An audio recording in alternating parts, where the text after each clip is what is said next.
No sé si muchos de ustedes conocen a este personaje. Es el gobernador en California, el gobernador Gavin Newsom. Él hizo una declaración anunciando que quiere que el estado sea libre de muerte de animales. Newsom expuso en detalle un presupuesto de $50 millones en un programa de iniciativa que sería con el propósito de regular el estado de los animales para poder evitar la matanza de animales.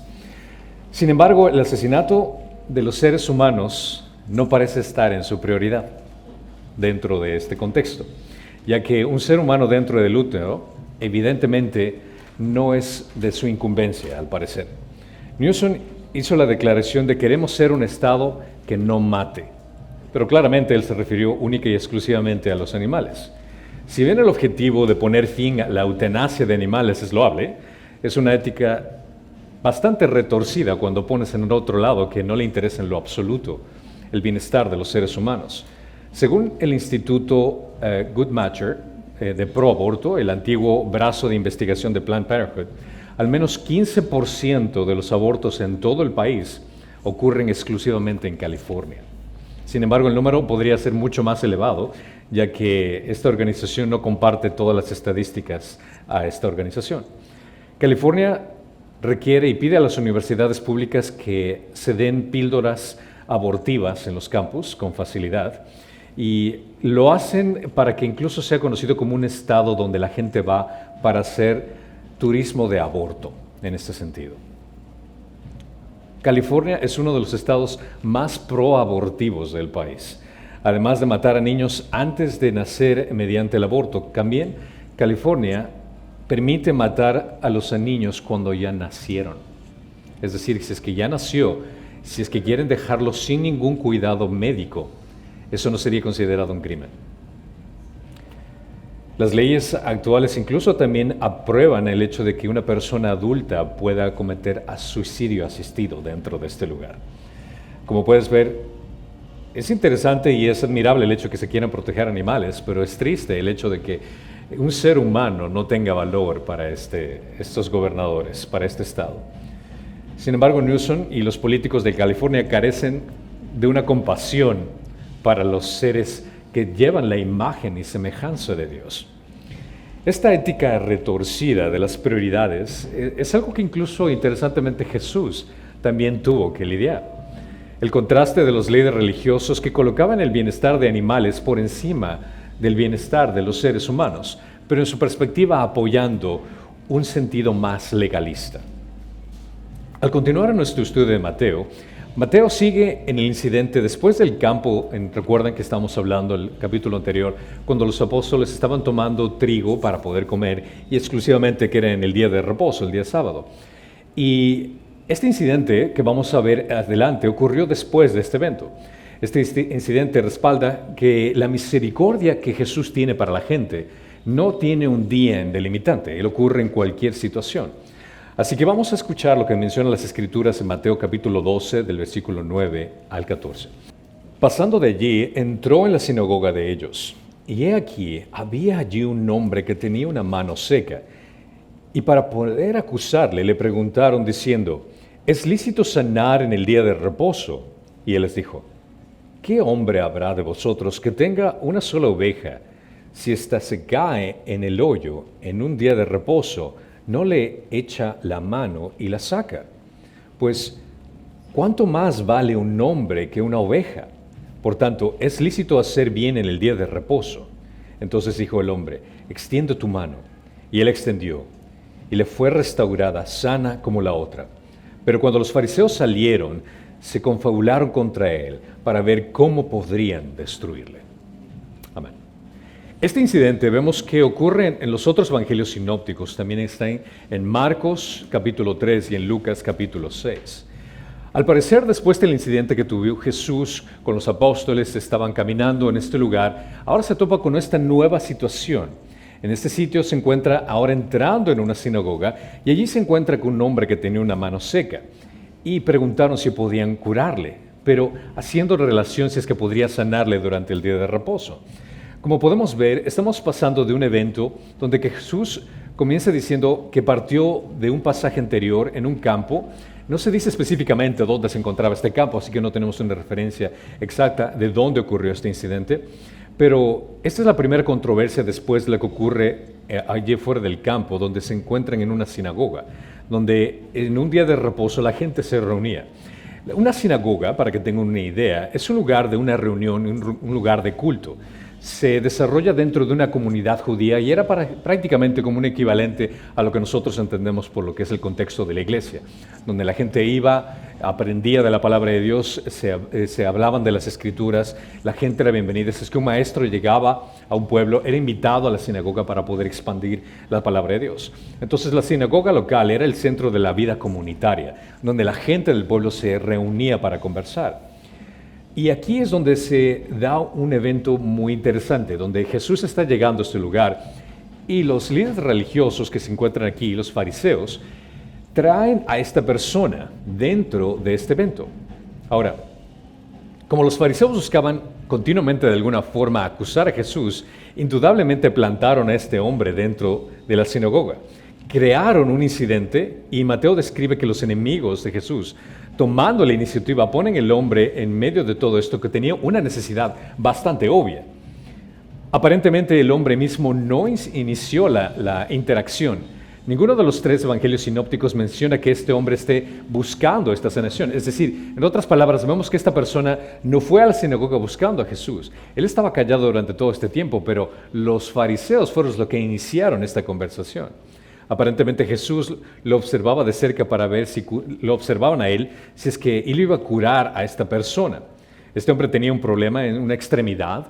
Según la traducción pudo haber sido entendido que estaba paralizado o lisiado, y se entiende que pudo haber sido ya sea su mano o su brazo derecho, entendiendo la traducción de la palabra. Además de la incomodidad que tenía este hombre, y ponte a analizar en este estilo, en ese tiempo, si tenías una deformidad física, no podías entrar libremente en el templo, no podías estar con las demás personas, porque de alguna u otra forma se entendía en ese entonces que si es que tenías una deformidad, era en conexión por alguna cosa que tú hayas hecho, por algún pecado tal vez que hayas efectuado.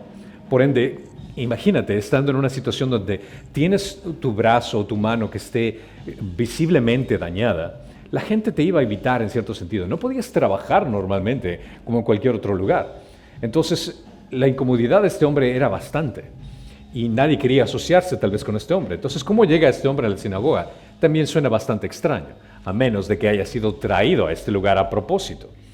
Los rabinos permitían la curación en el sábado siempre y cuando la vida esté en peligro, pero eran bastante liberales en su interpretación, ya que existe una declaración que menciona siempre que haya dudas sobre si la vida está en peligro, esto anula el sábado. Es decir, que si es que estás dudando si es que la vida está en riesgo o no, mejor no lo sanes. Siempre tendían a mejor no hacer nada de esto. Por si este hombre no estaba pasando por una gravedad, ya que el hecho de que su brazo esté así implicaba que este problema lo tenía por varios días, varios meses o varios años, no se sabe exactamente cuánto. Entonces, el curarlo el sábado podría realmente no ser de gran necesidad. Podía haber regresado el domingo o el lunes o cualquier otro día y lidiar con este problema. Mateo nos dice que comenzaron a hacerle esta pregunta, pero casi incitando a Jesús que cure a este hombre. Es decir, que Lucas habla de que fueron escribas y fariseos y claramente eran opositores de Jesús que pensaban que él bien podría salvar o sanar a esta persona. En otras palabras, trajeron a este hombre y sabían que Jesús tenía la capacidad de sanar a esta persona. Y ellos fueron los que incitaron esto. Y dejen claro que no se trataba tanto de una búsqueda genuina de que estaban interesados en este hombre, sino que lo trajeron específicamente para saber qué es lo que iba a hacer Jesús. Su interés no era el hecho de que vamos a reconocer si Jesús era el Mesías, no. Su interés era el hecho de vamos a ver cómo podemos atrapar a este hombre. Su intención era completamente negativa. Ahora, incitaron la pregunta para acusarle por su respuesta y por su acción. Y esta pregunta viene a ser como una especie de, trataron de buscar razones, como presentar cargos ante la corte de su respuesta de lo que iba a decir o de lo que iba a hacer. Le preguntaron esto porque querían tener una razón para acusarlo de ser algo malo. Buscaban a toda costa, sin importar lo que este individuo esté experimentando, sin importar las emociones que este individuo esté pasando, para poder acusar algo de Jesús. Puedes imaginarte cómo te sentirías siendo este hombre que te utilicen y diciendo, mira, vamos a traerte algo, aquí te van a sanar. Y este hombre vaya con toda la expectativa sin saber qué es lo que va a ocurrir. Pero está siendo como un peón prácticamente en medio de este juego que estaban haciendo los fariseos y saduceos. Y le hacen esta pregunta como diciendo, ¿es lícito hacer esto? Ahora, en contexto de es lícito, está haciendo las preguntas, ¿está correcto de que tú violes la ley prácticamente? Es lícito, como diciendo, está permitido que tú vayas en contra de la ley de Moisés. Pero él realmente no iba a ir en contra de la ley de Moisés en sí, sino en contra de la ley que ellos habían establecido para que no se viole la ley de Moisés. Jesús respondió con una pregunta a la pregunta que ellos le hicieron. Si es que lees a través de las Escrituras los Evangelios, es muy interesante cómo Jesús lidia con ciertas personas. Y esto se me vino esta pregunta en el hecho de cómo poder responder sabiamente cuando alguien cuestiona tu fe. Cómo poder lidiar cuando alguien viene y te hace una pregunta tal vez muy difícil con respecto a lo que tú crees. Y la estrategia que utiliza Jesús es realmente muy sabia. Ahora, nosotros no tenemos la ventaja de conocer el pensamiento de las otras personas como lo tuvo Jesús. No sabemos exactamente cuál es la intención que tenga la otra persona para hacernos cierto tipo de preguntas. Pero muchas veces en lugar de cuando alguien nos hace una pregunta acerca de Dios, en lugar de responder, en lugar de saltar a la defensiva, tenemos que analizar la estrategia que se presenta aquí. Tenemos que hacer más preguntas en lugar de dar una respuesta inmediatamente. Las preguntas sinceras, y deben de ser honestamente sinceras las preguntas que tú hagas, muestran que estás interesado en saber lo que la otra persona piensa. Las preguntas pueden ayudarte incluso a aclarar ciertos tipos de circunstancias que la gente te presenta. Muchas veces me he topado con gente que me hace preguntas acerca de mi fe y al hacer este tipo de estrategia en el hecho de que voy a hacer una aclaración, ¿qué es lo que significa con respecto a lo que me estás diciendo? Me doy cuenta que en algunos de los casos esas preguntas vienen a ser como una forma de ataque que ellos aprendieron de alguien más solo para darme una acusación o para hacerme tambalear con respecto a mi fe. Pero cuando profundizo más en la pregunta que me hacen, me doy cuenta que realmente no tienen esa intención, como en este caso los fariseos, de buscar realmente una sanación de un hombre que le interese por ellos, sino realmente tienen una intención de por sí de querer tal vez destruir nuestra fe o dañar mi reputación o lo que sea. Su intención es completamente diferente. Las preguntas te brindan una manera de avanzar en el punto sin ser agresivo. Muestra un genuino interés por conocer qué indica qué es lo que la otra persona está pensando o cuál es su interés en encontrar esa respuesta. Las preguntas te pueden ayudar a guiar la conversación, especialmente cuando no tienes la respuesta. Te va a ayudar muchísimo cuando alguien tenga una pregunta y no sabes qué responder y solo tratar de averiguar un poco más qué quieres decir con respecto a lo que me estás diciendo. Ahora, puedes utilizar variaciones de preguntas para recopilar información, como el decir, ¿qué quieres decir con eso? Pero considera que tu tono de voz, tu semblante tiene que ser humilde, con mansedumbre, con dominio propio, en la forma que lo dices. Cuando alguien te pregunta el hecho de que, bueno, ¿por qué existen tantas contradicciones en la Biblia? ¿De qué estás hablando? ¿A qué te refieres? No así. Tranquilo, relájate. Solo puede ser, si es que alguien te hace esa pregunta, ¿por qué existen tantas contradicciones en la Biblia? ¿Cuál sería tu respuesta? Ahora, automáticamente tú vas a decir, no existen contradicciones en la Biblia. No es así. ¿Quién ahora se está poniendo ahora en tratar de responder y dar evidencia a esto? Considera el hecho de que la persona que te hace la pregunta, que te dice, existen muchas contradicciones en la Biblia, esa persona está presentando un argumento en forma de pregunta. ¿Quién es el que tiene el peso de demostrar el argumento en ese caso? Ellos, no nosotros. ¿Cuál sería la pregunta apropiada por hacer? Me haces una pregunta muy interesante. ¿Qué te hace pensar que existen contradicciones en la Biblia? Estás regresando a la pregunta para poder aclarar o poder, incluso muchas veces me ha pasado en ese sentido, que dicen, no, que existen muchas contradicciones en la Biblia. Y les presento la Biblia y les digo, ¿puedes mostrarme una, por favor? Se quedan fríos. Porque la mayoría de personas, nuevamente, tiende a repetir las cosas que escucharon de alguna otra persona para tratar de atacar a tu fe, pero en realidad no son argumentos genuinos que les interese saber acerca de las Escrituras. Lo único que quieren hacerte es tambalear. Entonces, preguntas como estas te van a ayudar a poder lidiar mejor con una conversación. Haz un esfuerzo por entender qué quiere decir la persona. A veces la persona no ha pensado en sus problemas, a veces la persona solo te repite, pero no ha analizado lo que está diciendo. Usa preguntas para ayudar a la persona a expresar sus puntos de vista también más específicamente en lugar de que sean preguntas vanas. Como por ejemplo puedes hacer preguntas como decirle, ¿cómo llegaste a esa conclusión? Utilizas este tipo de preguntas para averiguar por qué la persona cree lo que cree. Es importante que entiendas que las opiniones no son pruebas. La gente puede estar libre de tener sus propias opiniones, pero esas opiniones, para que sean argumentos reales, tienen que estar sustanciadas en algo que es real. Y ese es tu interés en saber averiguar qué es lo que quieres decir con esto. ¿Qué hace la reclamación? Es responsable en adoptar las pruebas. La Biblia, por ejemplo, como dice, la Biblia fue editada a través de varios años. Si es que alguien te viene con esa aclaración en forma de pregunta, solo tranquilamente le haces, averigua más al respecto. ¿Dónde escuchaste eso? ¿De dónde sacaste esa idea? ¿Qué te hizo pensar que eso es una realidad? ¿O qué pasaje de las Escrituras descubriste que te hizo pensar que eso es una contradicción? Imagínate como que si fuera una papa caliente. O sea, te lanza la papa caliente y tú estás así, como que, bueno, espérate, es que no sé, regrésasela. Porque si es que ellos están lanzando una acusación que viene a ser más como una afirmación en forma de pregunta, ¿de dónde sacaste eso? Ayúdame a entender de dónde viene tu pregunta. Una afirmación sin evidencia no es útil en sí. Cuando alguien haga una afirmación, regresa a la pregunta. Pero también puedes incluso hacerle indagar mucho más en lo que está pensando, dando tú declaraciones en sentido como, ¿es posible tal vez que hayas considerado de que la Biblia no fue traducida en la forma como ha sido expuesto o como has escuchado? O cosas como, ¿es probable tal vez que existan otras opciones de lo que estás escuchando? O sea, ¿estás abierto tal vez al hecho de que podamos explorar otro tipo de información que te puede ayudar a entender la realidad de lo que dicen las Escrituras?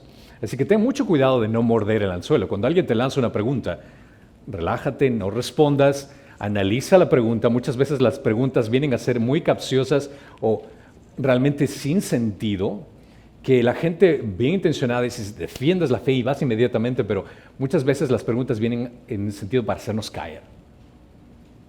¿Has escuchado esta pregunta que dice, ¿es Dios lo suficientemente fuerte? No, ¿es Dios lo suficientemente capaz de hacer una roca lo suficientemente grande y pesada que Él no pueda levantar? ¿Cuál sería la respuesta que se te viene a la mente? Sí, sí puede, ¿verdad? Pero si es que Él hace una roca lo suficientemente fuerte que no puede levantar, entonces caes en el problema de decir, entonces Él no es todopoderoso. Pero si dices no, entonces Él no es capaz de hacer todo lo que tú piensas que Él puede hacer. Si ves que la problemática que existe en este problema, no importa si respondas sí o si respondas no, igual pierdes.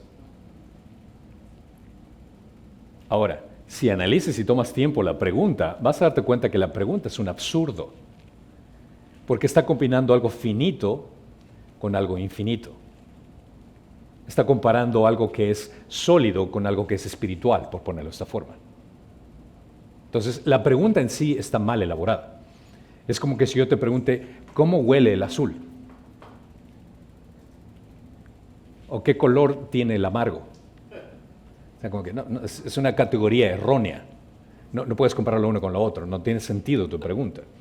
Cuando te pongan a tambalear y seas superado en el argumento, considera, no discutas su caso, dale crédito a la persona con las ideas interesantes. Si te topas con una persona que te hace y está preparado para hacerte preguntas, sabes que me parece una pregunta muy interesante. No tengo la respuesta en este momento, pero voy a encargarme de averiguar una respuesta y la próxima vez que nos encontremos voy a presentarte una respuesta. ¿Y qué es lo que vas a hacer? Vas a hacer la tarea de buscar una respuesta a esa pregunta. Y eso te va a ayudar incluso a crecer. Porque cuando seas expuesto a preguntas que no tienes la respuesta adecuada, no te sientas así como que, uy, voy a tambalear, yo no creo en Cristo, ¿y ahora qué hago? No existe Dios. No, tranquilo, relájate. Solo busca la respuesta, eso es todo. Para cada pregunta que vayas a encontrar alrededor de la gente que tiene esta idea errónea acerca de Dios, existe una respuesta. Existe una respuesta. Es solo cuestión de buscarla y después darle a entender la pregunta. Ahora, Cuando se trata en una conversación, si alguna vez estás en una conversación donde estás predicando el Evangelio, es muy importante el hecho de que no te desvíes de predicar el Evangelio con preguntas que la gente te hace.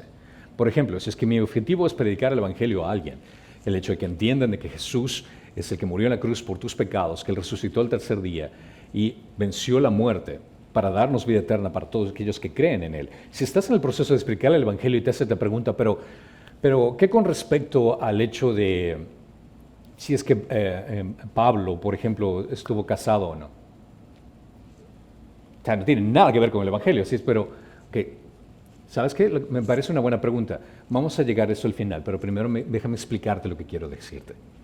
Nunca te dejes desviar. Si es que tu objetivo es el hecho de que la persona entienda el Evangelio, comparte el Evangelio, reconoce la pregunta que te están diciendo y decirle, ¿sabes qué? Es una buena pregunta, primero quiero explicarte esto. Porque si logras que ellos te hagan desviar en cualquier pregunta, lo perdiste. Y perdiste del objetivo primordial. Entonces, también ayúdales a entender el Evangelio primordialmente. Algo también para hacerles preguntas, como forma de preguntas, cómo explicar el Evangelio, utiliza esta estrategia también. Si es que quieres razonar el Evangelio con ellas, puedes hacerle esta pregunta. ¿Crees que las personas que cometen delitos morales deben ser sancionados? ¿Qué opinas? ¿Crees que las personas que cometen delitos morales deben ser sancionados? La respuesta, lógicamente, bueno, sí, si es que alguien comete un delito moral, un delito ético, debería ser. Ahora la pregunta viene a ser en continuación, ¿alguna vez has cometido un delito moral? ¿Qué significa un delito moral? Podemos decir, ¿alguna vez has mentido? ¿Has tomado algo que no te pertenece? ¿Has deshonrado a tu padre y a tu madre? Entonces estás exponiendo a la persona a razonar por medio de preguntas. Por lo general las personas responden que sí a estas preguntas porque aprovechan una intuición profunda de su culpabilidad y ahora puedes explicar el Evangelio de la mejor forma. A partir de ahí puedes conducir a un discurso sobre Dios, un discurso sobre el pecado, un discurso sobre el Evangelio, la salvación. Y todo por el sentido de preguntas. Como te puedes dar cuenta, considera que Jesús conocía la intención de sus oponentes y los cuestionaba por su ética retorcida. Él sabía cómo lidiar con gente por medio de preguntas, exponiendo realmente qué es lo que estaba en su interior. Esa es una estrategia que deberíamos nosotros usar como cristianos. Al conversar con alguien, no te lances al responder. Evalúa por medio de preguntas qué es exactamente lo que la gente está por detrás.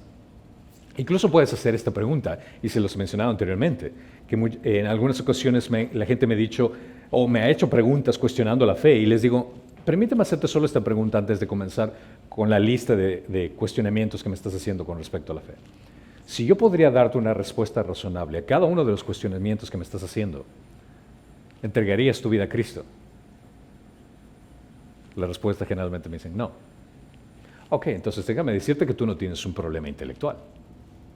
Porque si es que podría darte una respuesta razonable y coherente a cada una de tus preguntas y aún así no estarías dispuesto a dar tu vida a Cristo, entonces tu problema es del corazón.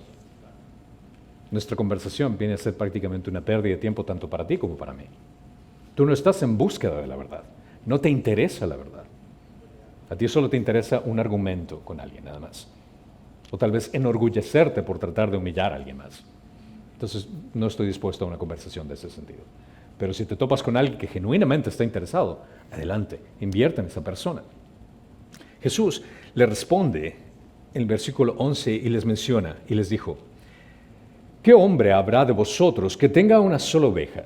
Si ésta se le cae en un hoyo en el día de reposo, no le echa la mano y la saca.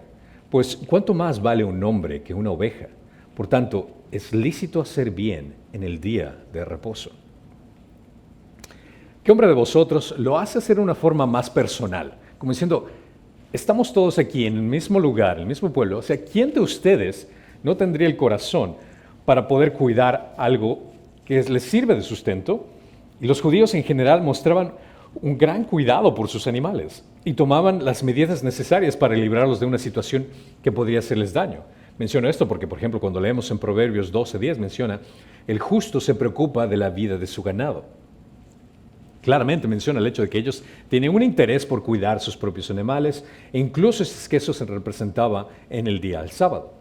la secta de Qumran prohibía específicamente rescatar a un animal en un pozo en el sábado. Este era un grupo, una secta que era bastante legalista, pero claramente la práctica general en ese momento era más indulgente, porque más tarde los rabinos discutieron el tema si es que algunos permitían que se arrojaran artículos al pozo para que la oveja salga por sí mismo. Estaban tratando de ver hacer cómo podemos tal vez encontrarle la curva aquí en esta ley para poder, aunque sea, rescatar a la oveja de alguna forma u otra. Otros dijeron que deberían alimentarse a esa oveja en el hueco durante el sábado hasta que llegue hasta que se acabe el sábado y después ya sacarla, así como diciendo, ya, tarde, ok, ahora sí puedo trabajar, ahora sí la puedo sacar. Te puedes pensar qué absurdo es el hecho de este tipo de cosas, o sea, qué tan legalistas se ponen. En el Talmud concluye, para evitar el sufrimiento del animal, debe de anularse las regulaciones y solo sacarlo. Sin embargo, aquí están recalcando los líderes religiosos que podrían hacer ese tipo de excepciones para sacar esa oveja del hoyo, pero ningún tipo de excepción para un hombre, para una persona que lleva la imagen y semejanza de Dios. Ahora, ¿vale más un hombre que una oveja? Es la pregunta. El argumento de Jesús se basa en esta lógica.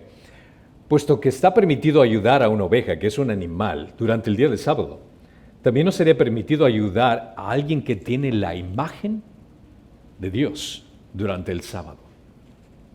Jesús simplemente declara el hecho como algo obvio, saca la importante conclusión de que si es necesario ayudar a una oveja que está en apuros, mucho más correcto sería ayudar a un ser humano que se encuentra en apuros. No es solo una buena idea, sino es lícito hacer bien a las personas, sin importar el día en que sea. Dado que las personas son mucho más valiosas que los animales, la misericordia debe extenderse hacia ellos incluso en el día de reposo. Lo que Jesús le está enseñando a ellos es prácticamente el hecho de que tu misericordia tiene que extenderse con tus hermanos, con tu prójimo. Pero tú estás enfocado en cuidar la ley que el hombre ha creado, no tanto la ley de Dios, sino la ley que el hombre ha creado, para no violar la ley de Dios, que te enfocaste tanto en este punto que incluso descuidas la misericordia de ver por el bienestar de otra persona. Sus adversarios apelaron a la interpretación tradicional de la ley, pero Jesús señaló que su práctica era bastante distorsionada. Porque su enfoque era más en el hecho de cuidar una ley, y sí, los animales están bien, pero no los seres humanos. La práctica aceptada de ayudar a los animales, que todos están de acuerdo que valen mucho menos que las personas, llega a la conclusión de que el sábado es completamente lícito para hacer el bien. Esto es lo que Jesús les quiere dar a entender. No existe problema, no existe violación de la ley si es que tú buscas hacer el bien a una persona, si tú demuestras misericordia a una persona. Y es por eso que reiteramos lo que habíamos estudiado antes, que menciona que Dios que busca misericordia. A Él no le interesa sacrificios, a Él no le interesa legalismo, si es que tu corazón no está en amar a tu prójimo. ¿De qué te sirve el hecho de que seas religioso si realmente tu corazón no está en velar por el bienestar de tu prójimo? Esta es una conclusión general que se aplica a cada sábado y no simplemente una afirmación que se aplica solo en un caso específico ante Jesús. Para Él, la necesidad humana es primordial. A Él le interesa a los seres humanos. Ahora, ¿por qué valoramos más los animales que los seres humanos? Y menciono esto porque el 32% de Estados Unidos quieren que los animales tengan los mismos derechos que los seres humanos, en una encuesta. Y la cantidad de estadounidenses que apoyan aumentó a un más de 25% desde el 2008. Y en otra encuesta de Gallup, 34% cree que los humanos no nacidos no deberían tener ningún derecho.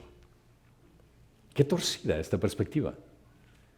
Los bebés no nacidos con latidos cardíacos no deberían tener derechos, mientras que los animales, aunque se encuentren en un huevo, tienen mucha más protección que un bebé dentro del vientre de una madre.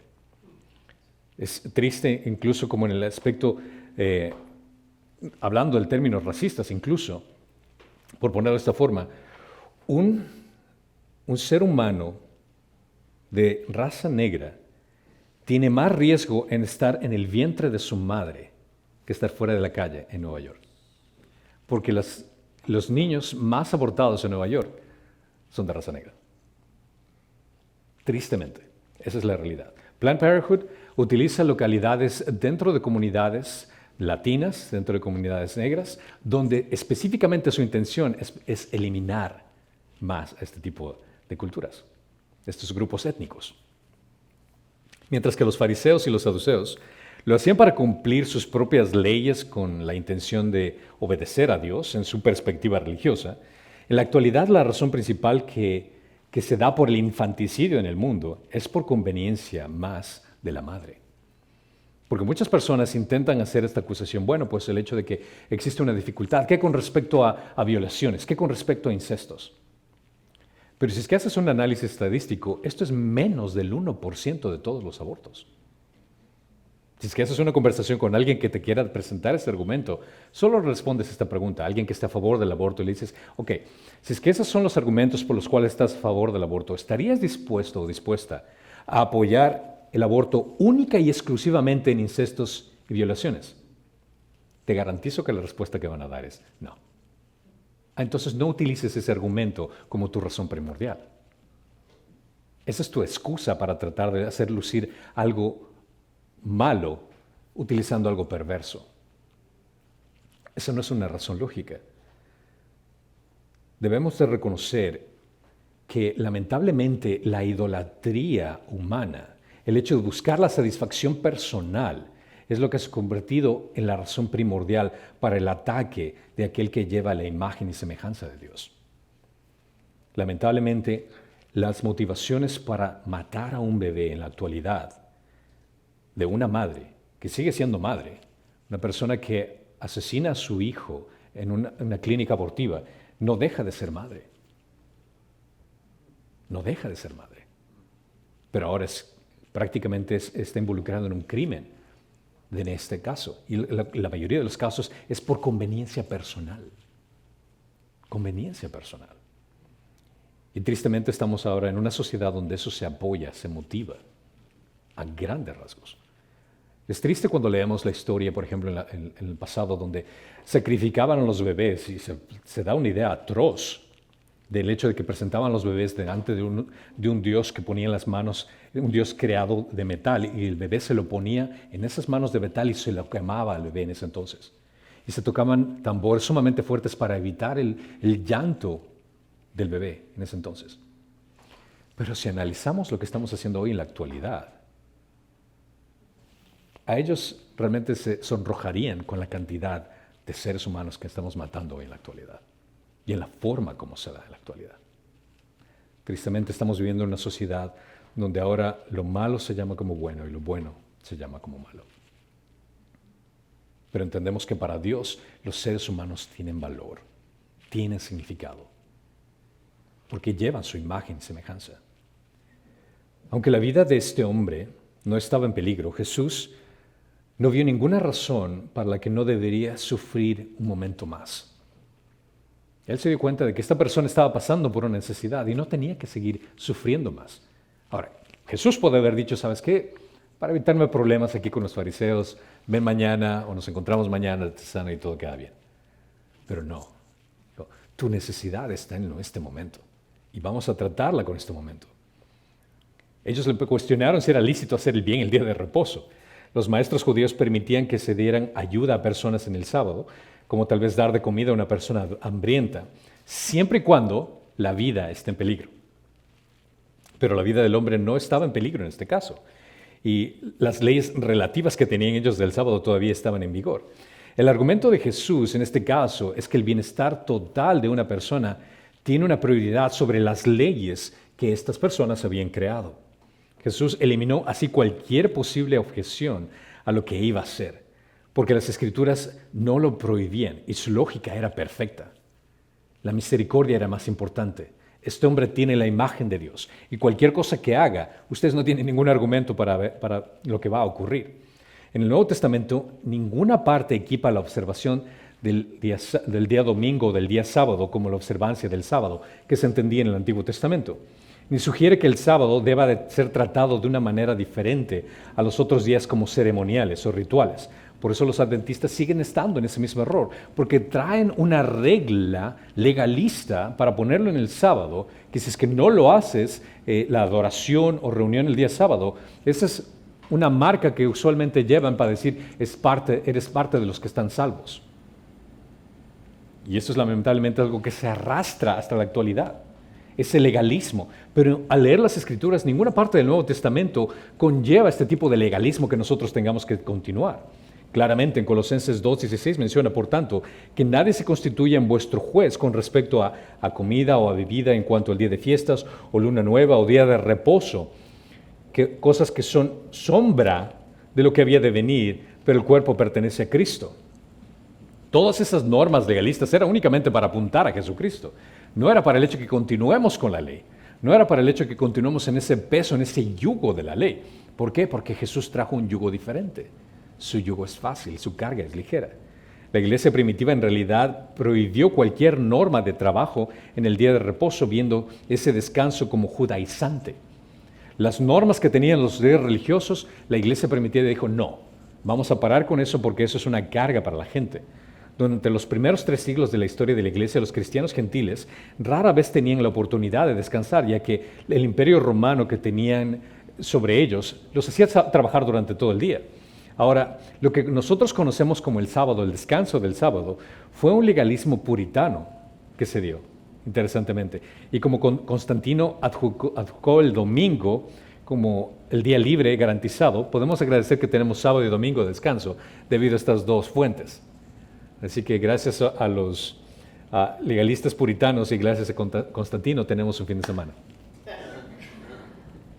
En cuanto a los mandamientos del sábado, los creyentes descansan diariamente en el Señor. Nosotros no tenemos ese peso de únicamente el sábado o únicamente el domingo. No, gracias a lo que Cristo ya hizo por nosotros.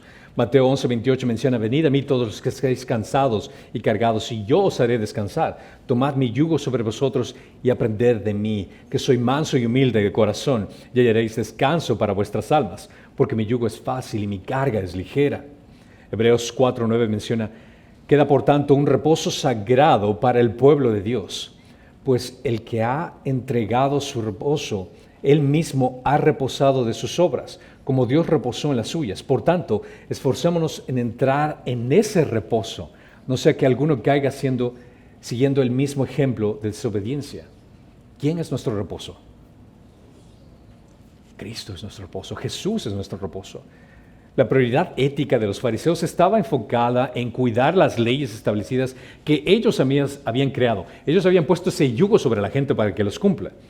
Pero su énfasis fue dirigido en la piedad pomposa de los religiosos en obedecer sus propias reglas, desviando la atención de las personas a ellos mismos. Mira yo cómo cumplo la ley que yo mismo creé. Oh, y tú tienes que hacer eso y mucho más. Pero la idea de todas esas leyes era ¿para qué? Para apuntarse a ellos mismos, para que se den cuenta qué tan piadosos, entre comillas, eran, qué tan religiosos eran. Ese egocentrismo ocasionó que su compás moral esté enfocado en su propia vanagloria en lugar de enfocarse en la gloria de Dios. Lo cual nos llega al punto principal que nos quiere dejar aquí Mateo, es el hecho de que cuando tus prioridades y valores están enfocados en la carne, tu ética moral no estará alineada con la voluntad de Dios.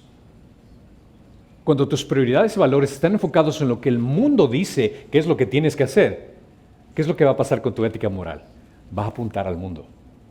Cuando tú piensas y consideras que lo que el mundo dice es correcto y quieres irte con el gentío, lo que la gente piensa, tu ética moral va a apuntar para eso.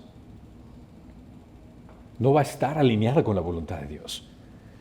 Jesús tomó cartas en el asunto y después de humillarlos con la lógica que los procedió ahora a demostrar qué iba a hacer en este tipo de situación. Vemos el versículo 13, dice, entonces le dijo el hombre, extiende tu mano. Y él extendió, y le fue restaurada sana como la otra. Encontramos en Marcos que Jesús experimenta una combinación de emociones en este sentimiento. Mateo nos menciona en detalle, pero Marcos menciona esto, que dice, y mirándolos en torno con enojo, entristecido por la dureza de sus corazones, dijo el hombre, extiende tu mano. Y él extendió, y su mano quedó sana. Él está experimentando esta combinación de emociones. Tiene tristeza, pero al mismo tiempo está enojado. Tiene tristeza por el hecho de que estas personas están más preocupadas en cuidar una ley que ellos crearon que en velar por la necesidad de este hombre que está pasando por una situación tan fea en su vida. Este es uno de los pocos pasajes de la historia del Evangelio que se revela los sentimientos de nuestro Señor. Cuán santa fue esa ira que se ve en ese dolor que está mezclado por la dureza de los corazones de estas personas. Está enojado, pero al mismo tiempo entristecido. Aparentemente no hubo respuesta de aquellos que se oponían a la curación. Después de todo el argumento que les presentó, ¿qué iban a decir? Prácticamente los dejó callados. Sin más discurso a la vista, Jesús se dirige la atención a la víctima. No hizo nada como ponerle las manos encima, pero simplemente le dio una orden. Le dijo, extiende tu mano. Lo cual consideramos, no sabemos qué tanto haya sido el daño de la persona, pero imagínate qué vergonzoso el hecho de exponer y exponer tu dolor.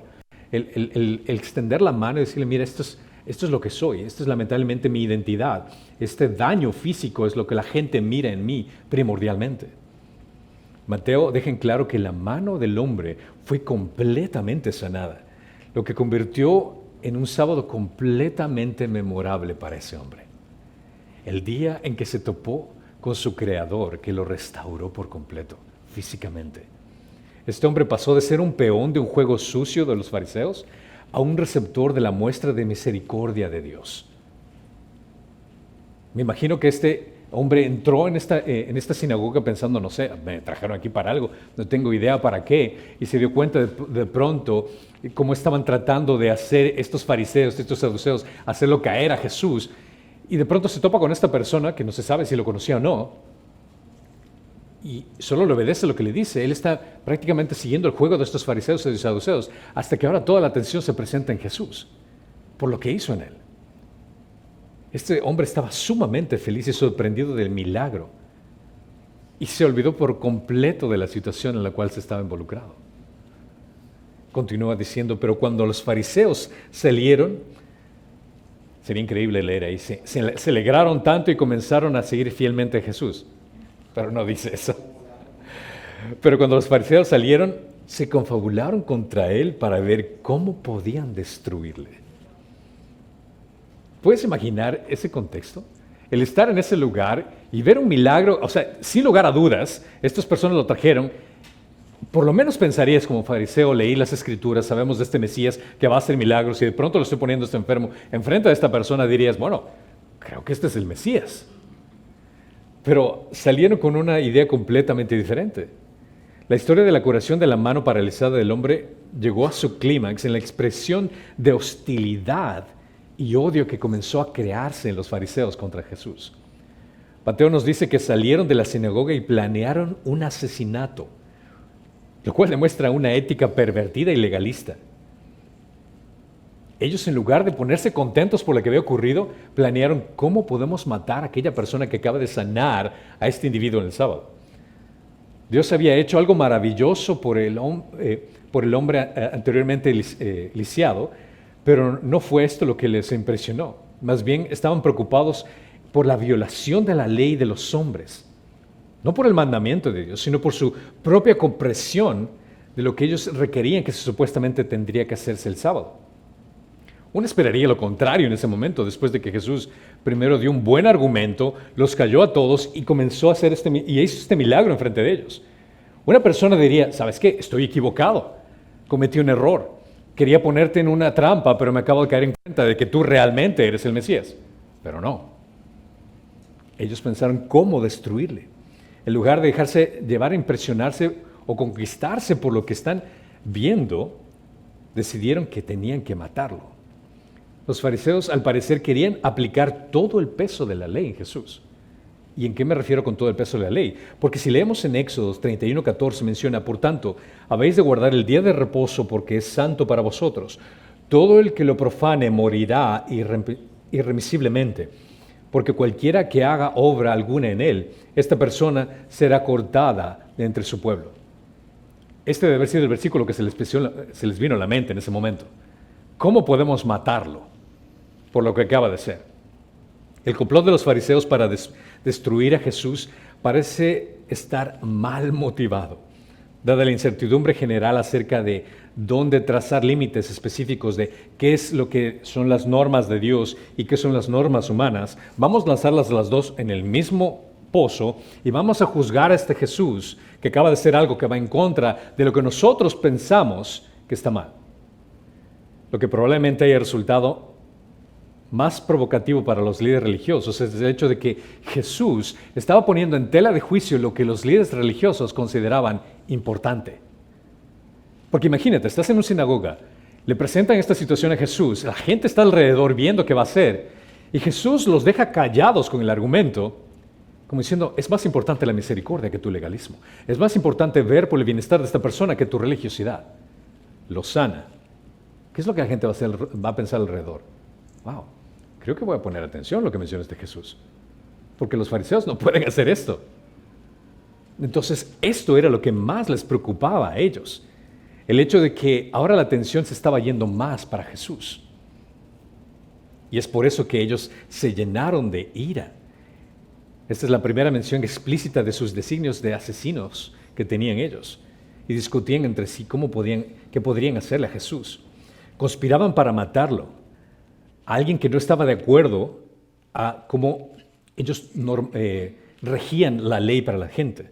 Por tanto, estos fariseos están tan enojados con Jesús que recurren a una violación atroz y obvia de la misma ley. Porque ellos están violando la ley en pensar cómo vamos a asesinar a esta persona. El odio que está creciendo en sus corazones. Su oposición era tan amarga que nada menos que la muerte de Jesús los podría satisfacer. Una curiosa reacción a un milagro de curación, incluso cuando se dio en un día de sábado. Si su popularidad llevó a la gente a seguirlo en esto, entonces el liderazgo de los líderes religiosos se veía amenazada y podrían perderlo todo. Había más que en juego del salud de una persona lisiada en ese momento. Para ellos, en su perspectiva, esto fue impresionante, pero no le voy a poner atención. Para mí lo más impresionante es mi estatus religioso y que la gente tenga respeto por lo que yo les enseño en lugar de que vean a esta persona que va opuesto a lo que yo les estoy enseñando. Jesús como autoridad en lugar de Jesús como el sanador era el problema. Jesús sabía que lo que estaban tratando estos líderes religiosos era por vanagloria propia. Y fue su ética que demostró que su compás moral estaba completamente distorsionado. A ellos no les interesaba el bienestar de la gente. A ellos les interesaba su propia vanagloria. De la misma forma podemos identificar con quién estamos tratando cuando ponemos atención en su compás moral y observar si está apuntando a Cristo al mundo. Cuando te topas con una persona, conversa con esta persona. ¿Qué es importante para ellos? ¿Cuál es su prioridad? ¿Qué es lo que más piensan? ¿Qué es lo que dedican su tiempo, su esfuerzo, su dinero? Te puedes dar cuenta para dónde está apuntando su compás moral. Cuando una persona nace nuevamente, experimenta tremendos cambios espirituales. Y los verdaderos conversos ciertamente mostrarán las características de una ética piadosa. La prioridad es de conocer cada día más de aquel que dio su vida por nosotros, permaneciendo diariamente en su palabra. En 2 de Timoteo 3:17 menciona a fin de que el hombre de Dios sea perfecto, equipado para toda buena obra. Una persona que tiene un buen compás moral comienza a invertir más tiempo en conocer acerca de quién es Dios. Santiago 1:25 menciona, pero el que mira atentamente a la ley perfecta, la ley de la libertad, y permanece en ella, no habiéndose vuelto un oidor olvidadizo, sino un hacedor eficaz, este será bienaventurado en lo que hace. Esto es lo que te puede ayudar a identificar para dónde está apuntando ese compás moral de la gente. Es entendible que en un proceso de crecimiento espiritual nos encontramos con alguien que tal vez su compás moral se está regulando. ¿Okay? Una persona que nace nuevamente no esperarías que su compás moral vaya perfectamente para Dios. Está creciendo, está conociendo, está aprendiendo. Pero sería incoherente encontrar una persona que dice que la voluntad de Dios es importante, pero esté a favor del aborto.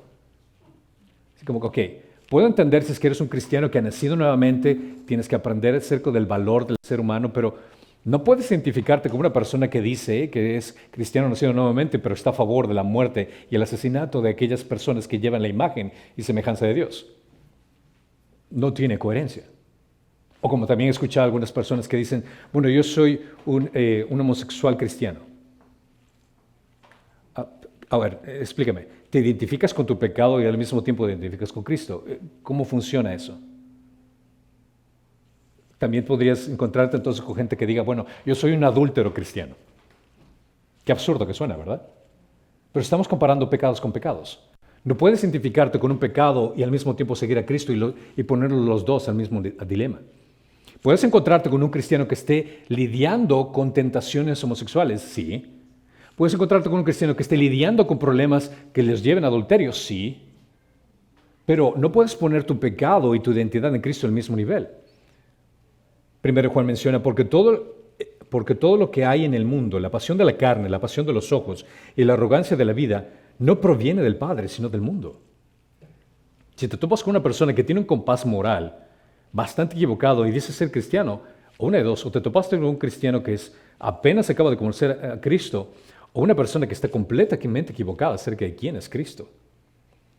Gálatas 5:24 menciona, pues los que son de Cristo Jesús han crucificado la carne con sus pasiones y deseos.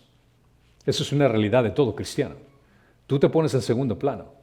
Ahora, si estás casado, te pones en tercer plano. Ahora, si tienes hijos, te pones en cuarto plano. Esa es la prioridad. Primero es Dios.